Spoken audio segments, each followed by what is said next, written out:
Un jour, un ami me demande: comment tu me trouves avec cette chemise? Pour être honnête, elle était affreuse.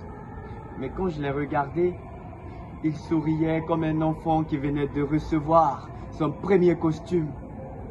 Alors je lui ai répondu: elle te va très bien. J'ai menti et je recommencerai.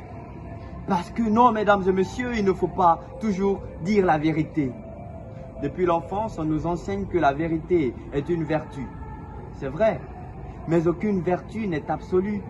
Même la justice connaît des circonstances atténuantes. Pourquoi la vérité n'en aurait-elle jamais?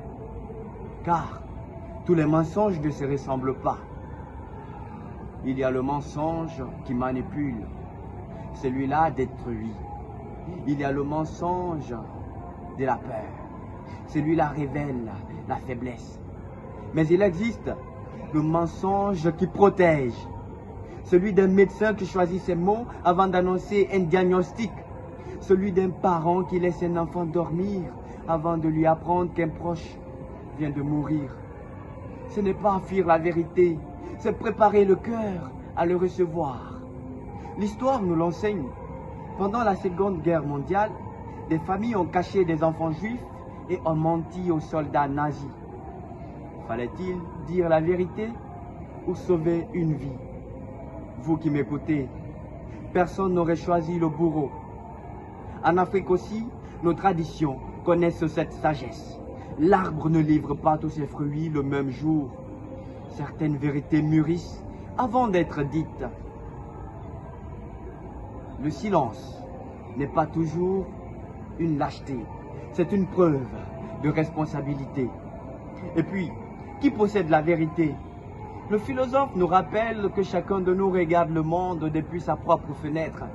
Ce que nous appelons vérité est un point de vue éclairé, mais jamais une lumière totale.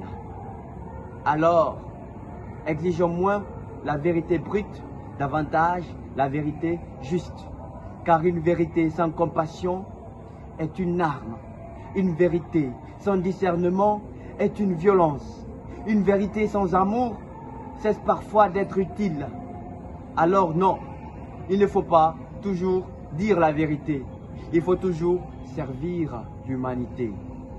Et si un jour, la vérité oblige à choisir entre avoir raison et protéger une vie, je préfère porter le poids d'un mensonge que celui d'un remords. Je vous remercie.